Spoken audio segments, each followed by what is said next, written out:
Okay, so this video is going to concentrate on the VTT, our virtual tabletop. Before you learn about the VTT, you will need to know how to create campaigns and how to create pages in the campaign. If you want, you can go back and check out our wiki tutorial that covers everything about campaigns and pages and everything to do with how to keep the wiki straight. The VTT is basically built upon the wiki section of EpicWorldBuilder. If not, all you really need to know is how to create a campaign, add a page to it, and add an image to that page in the map section. You are going to need a map in that page.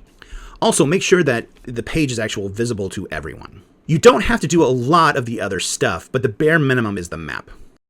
So let's go ahead and look at it before we turn anything on.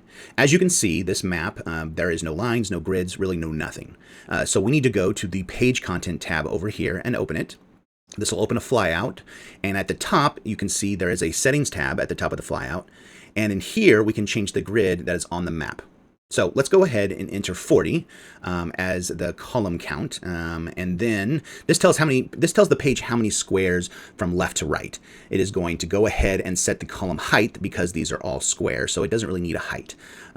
So let's set the line thickness to 1 and the opacity to 100%, and let's go ahead and leave the color to black. Now, we don't need to save this because it's all live, and now that we look at the page, you'll see that there are lines.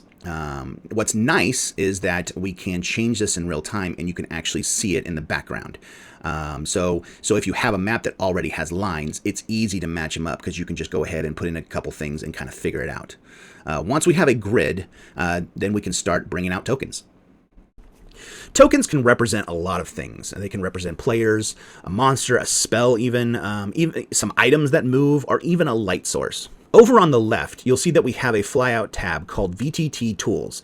This stands for Virtual Tabletop Tools. When we click on that, we see the first tab is Tokens. These are the base set of tokens that come in every brand new campaign. It's a way of kind of starting off with a few. And you can see that there are two different kinds. We have unique tokens with the keyword unique, and we also have generic tokens which don't actually have a keyword at all. Think of unique tokens as they're the only person in the whole world. So that could be me, that could be a player, that could be a king, or the ultimate bad guy, basically named characters, where there's only one in the whole world. When there's only one in the whole world, we want those to be unique. Let's go ahead and pull a token out to the map, and we do that by clicking and dragging on the image itself out to the map. So we brought out this paladin, and that paladin is unique. It is on this map, this page. But if I go to a different page and I bring out that same paladin, it'll actually take it away from this map and bring it over to the other map. And that is because there's only one, and that token, that unique token, can only be on one page at a time. And that's how unique tokens work. Generic, on the other hand, are tokens, are characters that there are many of. Think of like goblins. There are thousands and millions of goblins. So we have this goblin. So when I actually bring that goblin out onto the screen, you'll actually see it kind of gives it a unique name. It's these 3-letter numeric combination. That 3 alphanumeric code is completely random. Okay, so as you can see, I have 3 goblins out here, and you can see that they have those names. Now, that doesn't necessarily is exactly this alphanumeric. We can change that as well. So if you come into here, the settings of the VTT tools, and scroll down into game settings, you can change this generic token license plate. So I can actually change this to nickname, and there's also other things in here like number or physical trait. I'm going to change it to nickname, and I think that is what we have as the default. So let me go ahead and delete these. We can go ahead and drag out 3 new goblins. And you can see we have Dweeb, Grub, and Senior. And so that is another way for your players to tell you which one they are attacking.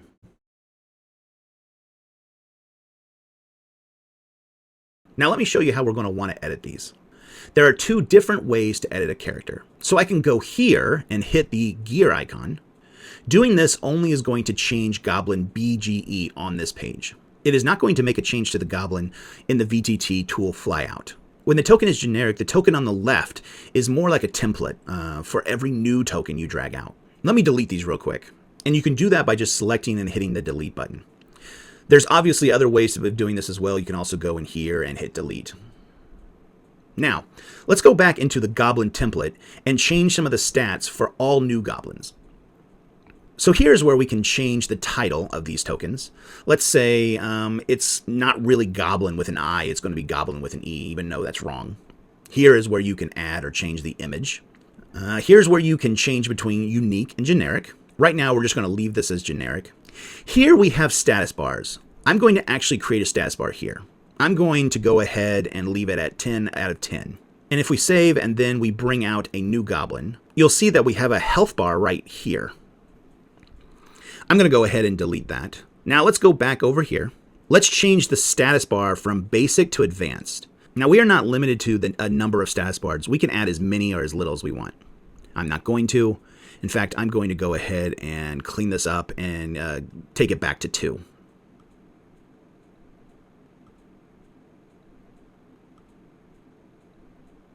So this first bar, I can actually change to whatever color I want.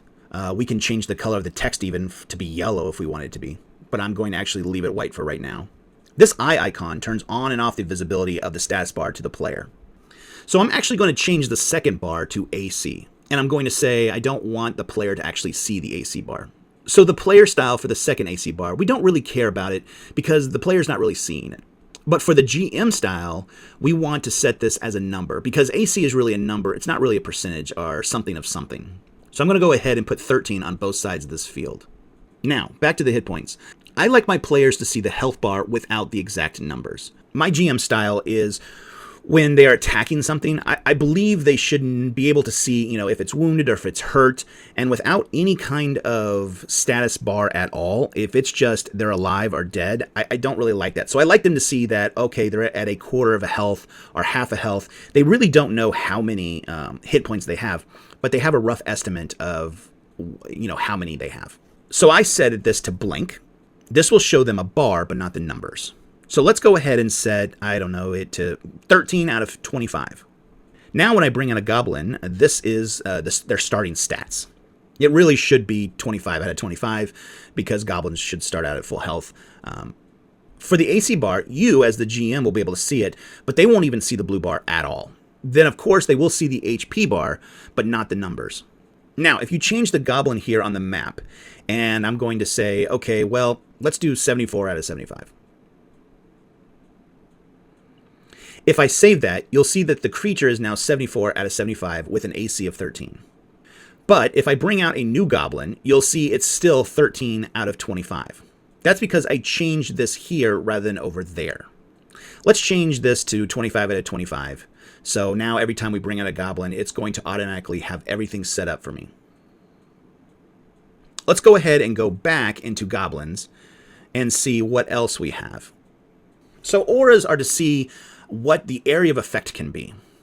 Let's label this as, stank. Basically, you can smell them if you're inside this bubble. Now I'm going to go ahead and save this. And now when I bring out a new goblin, they have this bubble around them that kind of follows them around. Now, any character inside of this circle can smell the goblin. This could be a spell, a blessing. It could be used for all kinds of things. Now, going back in here, you can also hit Advanced. This allows the player not to see it, just like the status bar. You can change the color. We also have the shape of the aura, along with the radius. Let's change the shape to a square, and let's bring this character out. And then the last one we have is kind of a jagged circle, and I'm going to do 2. This last aura tells you kind of which squares you are in the aura without looking to see, well, am I 50% in or 50% out of the aura? So there's one last thing we have. So one last aura. So if we go ahead and change this to a cone, like a 90-degree cone, and let's go ahead and make this 6. You'll see it says right here that you can use the shift to use the shift button, hold down the shift, and if you do the mouse wheel, you'll see that this rotates like that. Now, you can have as many auras as you want. Let me go ahead and create a couple, and let me put this down here. and make this top one a square. So we have a square here, but a cone down here, but it's the top one, the one that's on top, that the shift wheel works with. So right now we have the square is number 1, this is the second one, and this is the last one at the bottom. So when I hold the shift, it's going to actually do the square, not the 90 degrees. So whichever one is at the top of the list is the one that actually is the one with the shift wheel. So if we wanted this to work, we can shift this up and then go here. And let me go ahead and get rid of all that.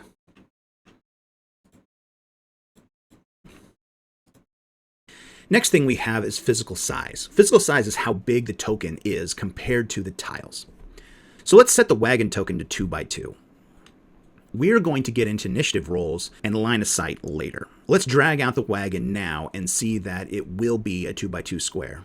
So there you go, you see it, and that is sizing. Let's now take a goblin and make a variant of it. So let's go ahead and use this goblin here, and let's go ahead and edit it. I want the name of this goblin to be something different. So let's say a goblin wizard. This goblin wizard, its HP is 75 out of 75, and this guy has a little less of an AC. If I save this, it's only going to save it here, actually, on this map. If you look, there's no goblin wizard over here on the actual flyout. But if we go to settings here, and we want this to be a template, I can save it as a template. Now that this token has been saved as a template, we should be able to go and it shows up in your list of tokens. So now we have 2 different goblins that we can drag out. We have a goblin and we have a goblin wizard. Now, we also have permissions. Now on the goblin, we see that the permissions is set to nobody, or GM only, which is fine. But we need to set the paladin to the actual player, the player that's actually playing the paladin. We can set it to everyone, which allows anyone to move it, but we can also set it to a single person. So now when we look at tokens on a map, we see that there's these 4 bubbles and a box. Let's start with the box. The box is for easy access in changing the status bars. Let's say the paladin is attacking the goblin wizard and does 1 hit point of damage. Now, we can come in here and adjust it to 74 and hit save, but that's not the best way of doing it. A quick shortcut is using the box. So we make sure that the HP status bar is selected, and then we go up in the box and we can type, I can go ahead and type -11 in the box, and it will take 11 off the actual hit points. Now, real quick, let me create another status bar so I can show you something. We're going to name this one Magic and set it to 20 out of 20. So now that we have 3 bars, I can go ahead and say, okay, well, I took 4 more damage, right? And that lowered it. So I go ahead and hit the HP and lower it by 4. And then I can go ahead and now I can choose the green one. And you see the green outline box changes to green. It depends on which one you choose. If I click the green bar, I can say -2. And now it took the green bar from 20 to 18. Now, if you put a positive number in the bar, like 2, then it should add to the number. I'm going to actually put 3, and it should now be 21 out of 20. And then if you want the exact number, you just need to put a hashtag in front of the number. So instead of saying, how do I get back to 75, that would be 16.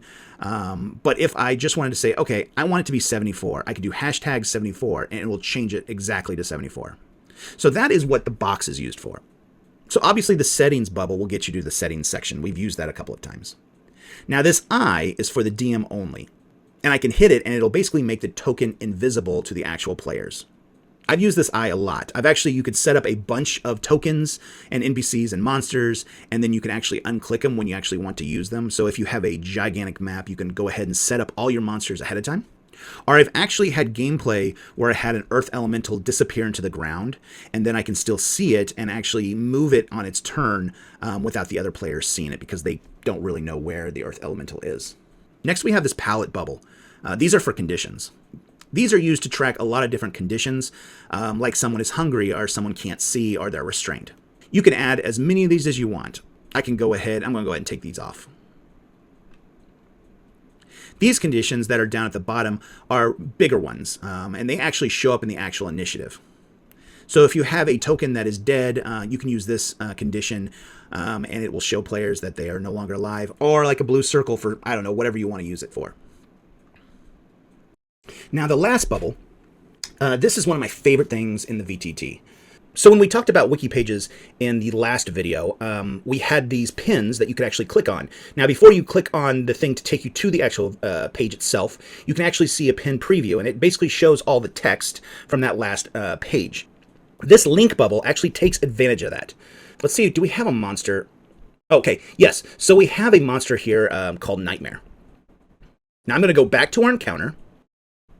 Let me take this token and label it as Nightmare. And then I'm going to go ahead and save it. So I can actually change this to an actual nightmare picture of a horse. But for right now, we're just going to think of this as a nightmare, even though it has the wrong image. Now, let's click on this link, and it's going to ask me what page do I want to assign to this token. So I'm going to go ahead and link it to Nightmare. So now I can just hit the link button next to that token, and the pin preview will come out and show me the page that's linked to that token. So now I have all the stats, all the actions, everything for that nightmare, so I can quickly decide what I'm going to do with that. This helps when you have a bunch of monsters. You can quickly hit that link button next to each token. It'll pop it open and actually show you all the stats of that monster. It'll show you all the actions, and you can really see stuff really well. And basically, it's just how you set that page up. This is very powerful. I've been able to run whole fights on just one screen. It's been amazingly awesome. Moving tokens is really easy. We've really been doing it this whole time. You just grab, click, and drag. It should be very intuitive. Now, let's look at some of this help flyout at the bottom. So we have a map tab. Here are many of the things we've already talked about, zooming and panning. When it comes to the VTT, Control L shows you what the player sees. So you can click on any token and hit Control L, and it will show you exactly what they see. It shows you everything.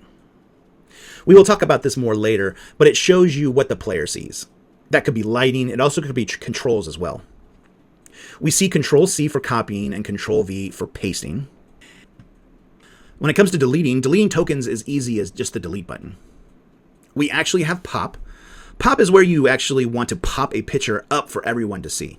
So anytime you see pop, that's what it means. It means kind of push a picture to everybody. So if you want to show the goblin to everybody, you can hit the pop button, and it just shows that picture to everybody. Or like here, if we hit the pop button for the ranger. You can do Z to pop for everyone as well. You can also use different keys to move tokens. So I know you're not really seeing this, but here on the number pad, I'm going to actually move around. Now here is the actual arrow keys. And then we can also use the WASD as well. So that's another way of moving the characters. You actually have the ability to rotate a character if you wanted to. So let's just say the paladin is facing a different direction. You just need to hold down Alt and then use the mouse wheel. That's if you want it for some reason to be upside down or facing a different direction. Shift and click. So this is not really dealing with tokens, but you can hold down Shift and click, and it will zoom and move everyone to that spot. So if somebody else is way over here and you want everyone to be in the same area, you can shift and click like this, and it should move everyone. There's a couple different ways to do that, and that's by right mouse clicking. Starting from the top, you can do a beacon to everyone that doesn't move anyone. It also shows it over fog of war and no lighting. You can use this if you are actually describing a sound coming from a direction that they can't necessarily see. So this one is a beacon that only people can see. So if you set this beacon off like underneath some fog of war or lighting, it will not show up to the people that can't see it. This is if you want people to see a section on the screen, but if they can't see it, they can't see it. Beacon and center does that. It shows the beacon and centers the screen for everyone. Beacon and center zoom does the same thing, except for it zooms everyone to the zoom that you have. Center view just centers it for everyone without a beacon. And center's zoom does the same thing, but it zooms as well. Those are all done with the right mouse click button. Now, back to the help flyout. Let's move. We can move the token without snap. So if I wanted to move here, right, it's going to snap there. If I hold down Alt, I can actually move it, and it stays without it snapping. The last two will be covered when we cover initiative. The next thing we have over here is our token setup. So this token setup is actually for this campaign. It doesn't matter what page you are on, these are going to be the same tokens no matter what. But if you move to a different campaign, there might only be 6 tokens and they might be different. So in a campaign, all pages, no matter what page you're on, should share all the same tokens. Now let's look at groups. This starting group is called main, and there are 7 tokens inside of it. There was the original 6 that came with this campaign, plus we made a new one of Goblin Wizard. So let's create a new group, and let's call it Heroes, and we click here to create it. Next, you need to move tokens into the newly created group by dragging the button at the far left. If you don't move a token into the new group will go away. Groups with 0 tokens do go away. I'm going to go ahead and move the Ranger and the Paladin into the group called Heroes. And you know what? I'm also going to move the Spiritual Weapon. This is a great way to organize your tokens. I'm actually running a huge campaign right now with different elements. So I have groups like of fire monsters, of water monsters, earth, and other groups as well. I have groups for animals and even spells and items. So this button up here easily collapses groups as well, allowing you to find stuff really, really quickly and allowing you to know how many is in each group. So let's go ahead and create a token. So we have this create new token button here, and it's really 3 questions right off the bat. So let's go ahead and create a bear. Now, what I can do is I can go ahead and drag a bear image here, or I can click this and it gives me options. So I have campaign images, I have library images, I have upload, I can drag a new one, I can generate images, or there is this common tab. So we've gone ahead and put in tons and tons of tokens that you can use. There is all kinds of monsters and players as well. So you'll see we have bards and all kinds of stuff. The easiest way to go through this is just by filtering. So if you are looking for a paladin, we should find some paladins. But if you're looking for a bear, we should see some bears. So let's go ahead, and I'm going to go ahead and put a bear like that. Now, a bear is not unique at all. There are many different bears. So I'm going to go ahead and put generic as that and save this token. And as you can see, all new tokens come in the main section. So I can easily add an animals group like that, and then go ahead and add it to that group. And the groups are going to go in alphabetical order. And I can go ahead and set up my bear token. So let's go ahead and set up a basic status bar. There is no aura. And let's make it large. And then let's go ahead and talk about the initiative roll. So this initiative roll, you can have it on or off or whatever you want to do. This is just a randomization button to kind of show you how to set it up. So if you leave it blank, it's going to be a D20. But I'm going to go ahead and put a D20 plus 2. Now, this could be any kind of dice roll. It could be a D4, it could be a D100, it could be a D72. It doesn't matter. I'm going to go ahead and save that. Let's go ahead and come in here and let's add a few initiatives to a couple of these tokens.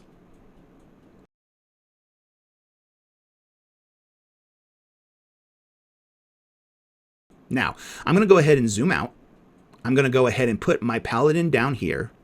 My paladin is upside down, so I'm going to go ahead and fix him real quick. Let's go ahead and just pretend that there's a wall here and the goblin tokens can't see these tokens down here. And I'm going to go ahead and drag down this bear as well. You can go up here to roll initiative. Here are all the tokens that are on this page. You can also see the formulas of their initiative. Now, this could be a very long list. Even now, there's more than we want in this initiative. I just want the paladin and the bear to fight.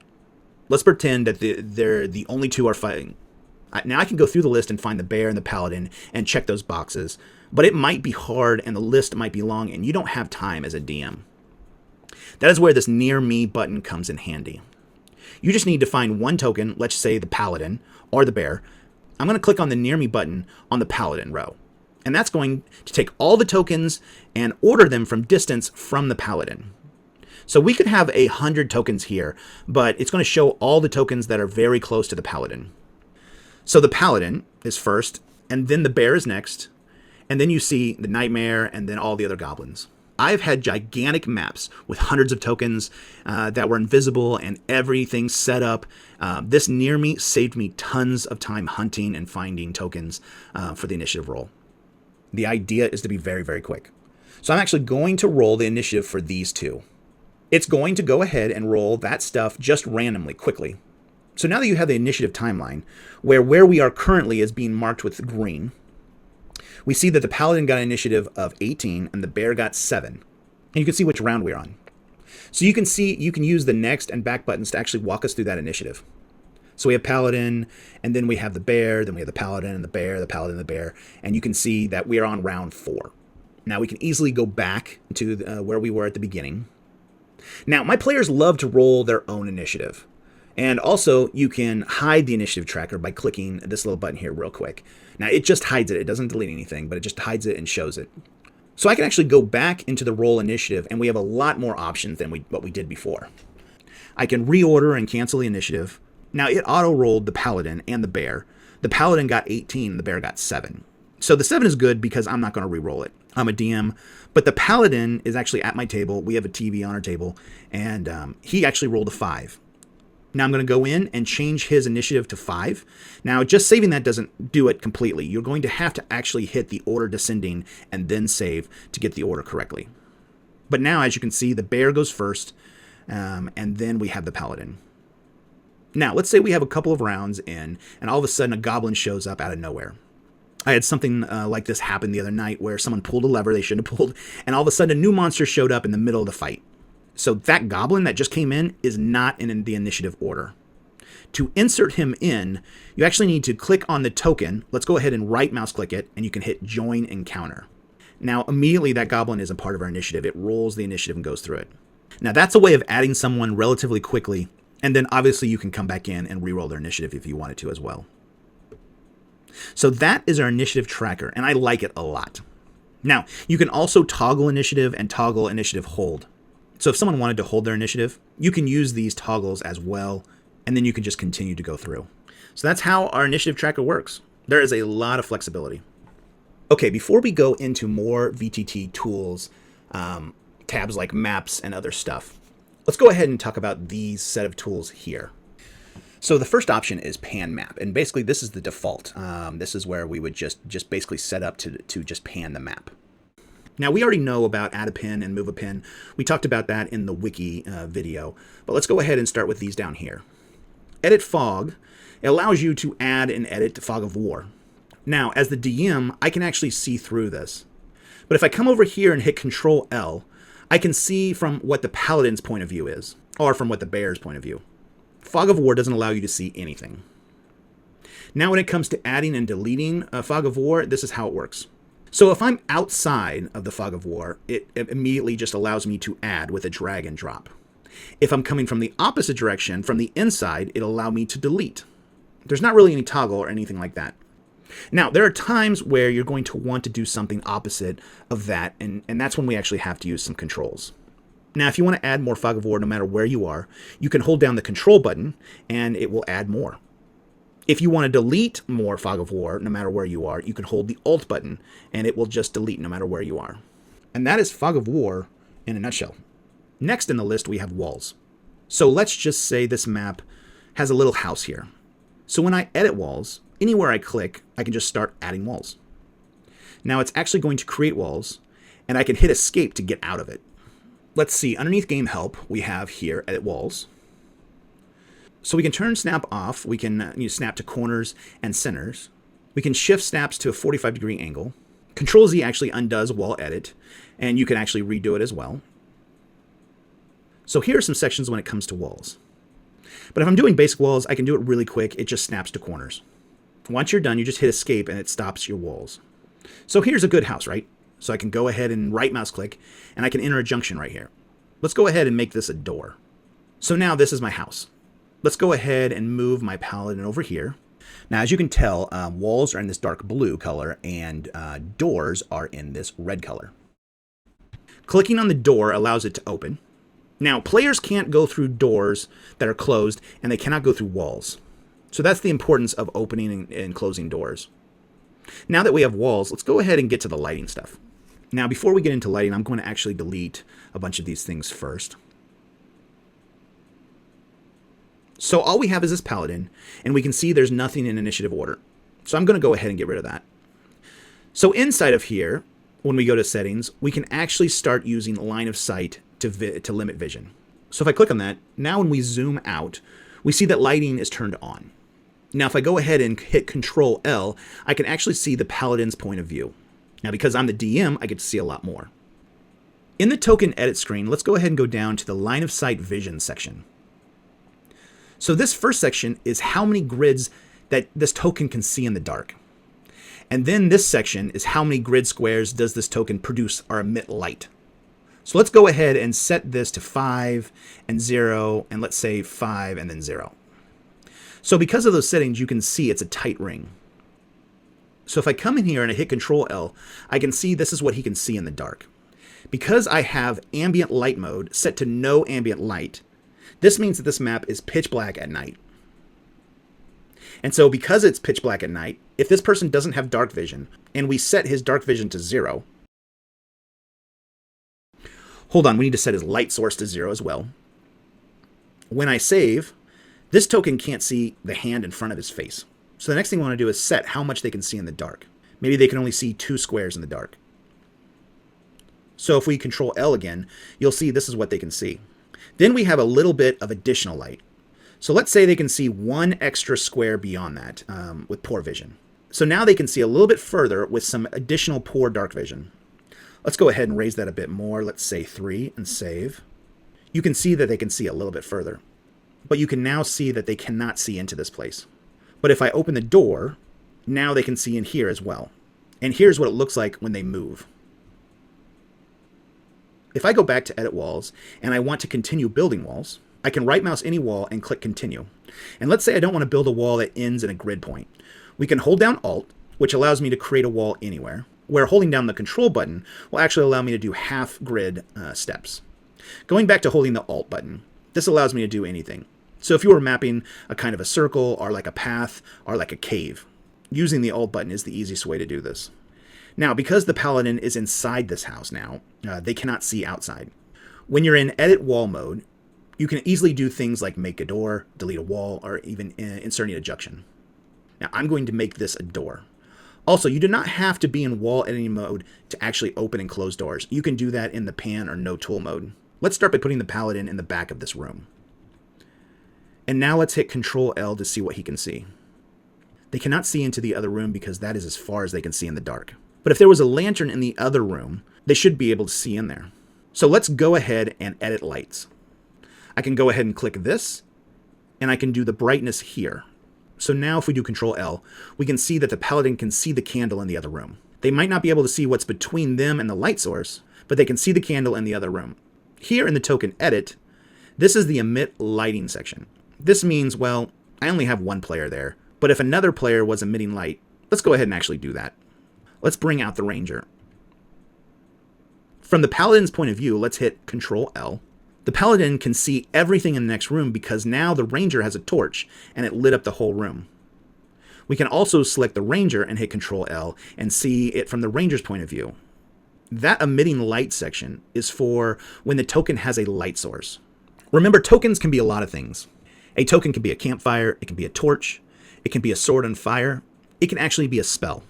They don't have to just be characters. So I'm actually going to take our tokens and put them on the outside of the house. I'm actually going to go to the light and delete it. You can do that by right mouse clicking and delete light. Okay, so the last thing we need to talk about is the lighting settings. So this ambient lighting settings in the map settings. So this is under VTT Tools Settings.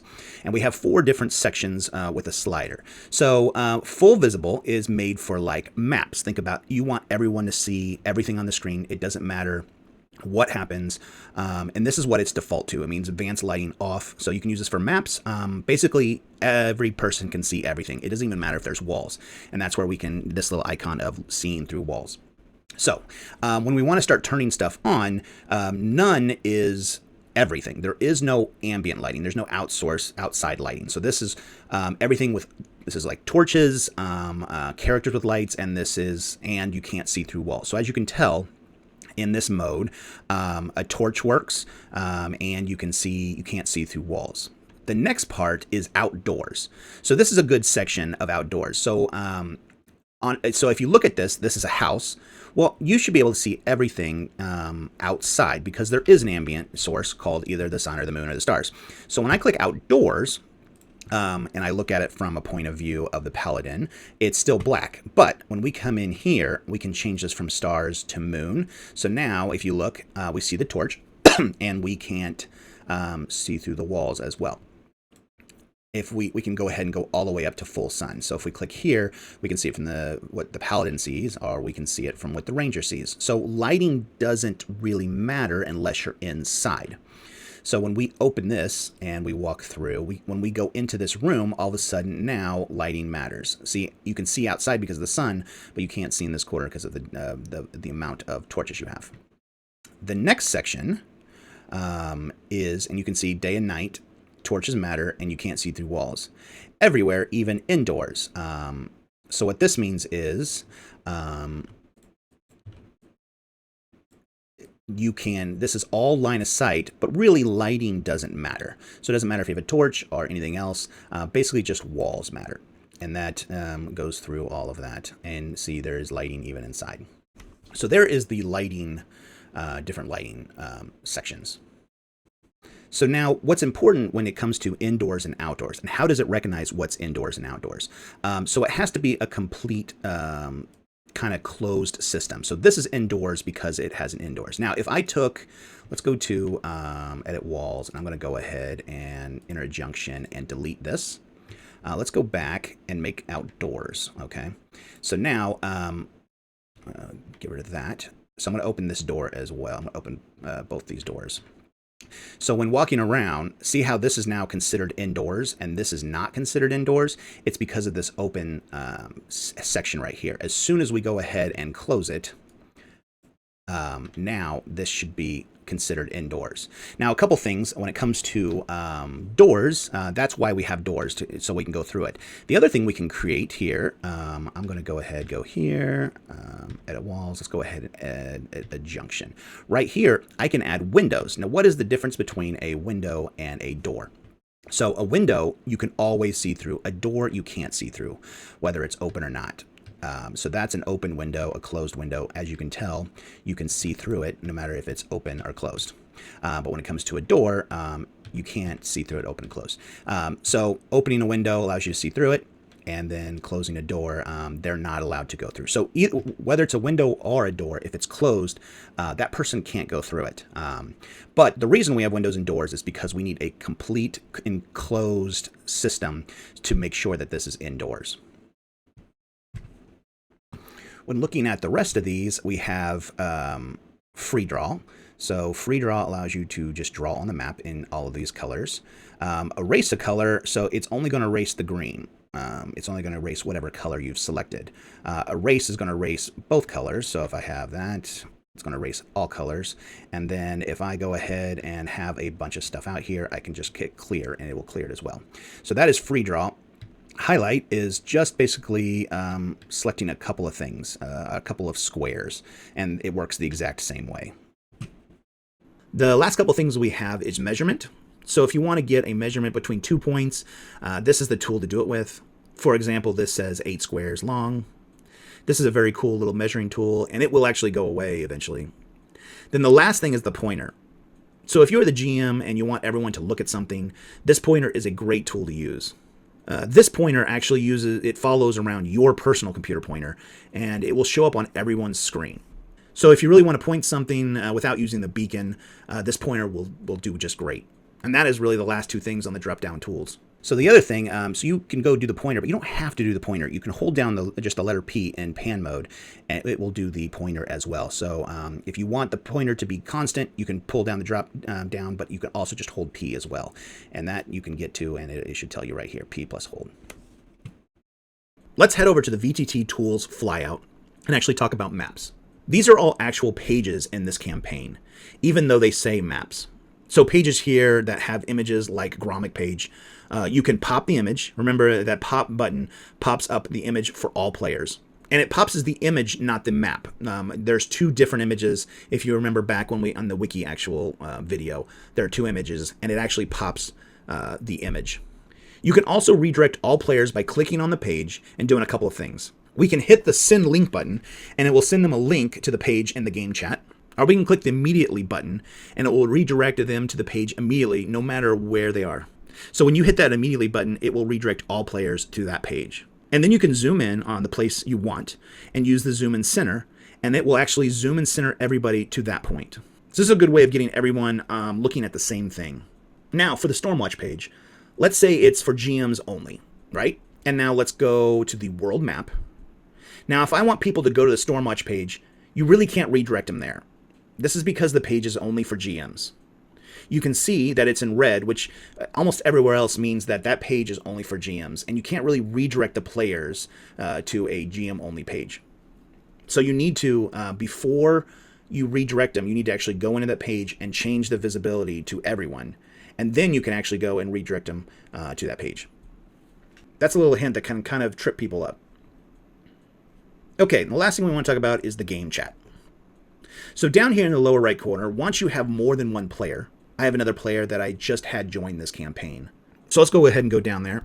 I'm going to go ahead and type test, and you can see that we have 2 people online. Now I'm going to go up to my other screen and let's say test 2. And there you go, you see the other chat show up. Now there are a bunch of things we can do in this chat. We can do a roll like a d20. And if we hover over the 17, we can see how we rolled it. Now, the most key thing you need to know is /help. This shows us all kinds of things that we can do. Let's go ahead and go down the list. Let's do locate. And this shows you where the players are. All of the players are in different spots. We see Sapphire Sparrow. This person actually is in 2 different pages. Oh yeah, okay. Over here on another browser, I didn't even remember I had open on a different monitor. So let me go ahead and I'm going to close that browser. Now let's do that again. Oops, okay. /locate. So now we can see that everyone is on Encounter 1 page. Now we have navigate, which will navigate you to different map. Let's type in /help and then roll. Now we can see all kinds of things we can do with the roll function. You have everything from keeping the lowest to dropping the lowest and the highest. We have exploding dice. We can do things like verbose dice and even secret GM rolls. Let's do something really quick. Let's do a /R with 3 D56s plus like another D20 plus 5. Let's see. Well, first we can't do spaces. Now let's try that. And if we hover over this, we should see 3 D56s. So we have 14, 33, and 1. And then we have the 1 D20, which we rolled a 3, plus 5. That should give us 56. It gives you a lot of options when it comes to rolling. You can do that stuff in secret. You can shout. You can speak as somebody else. I'm pretty sure. Let's do a /help speak as. Let's see. /speak as. Send message to another player. Okay, so if I say /speak as, let's say, bartender, and I say, hey all, it will speak as the bartender and say, hey all. So there's all kinds of stuff that you can do like that. Just check out /help. There's a tons of things, but I'll allow you to go around and check out help and check it out yourself. And that is it. That is all the VTT. If you hadn't checked out the wiki video first, I would suggest going back and checking that out. There's a lot of useful stuff in there. I hope you had fun, and I'm excited to see how people use this. Thanks, guys.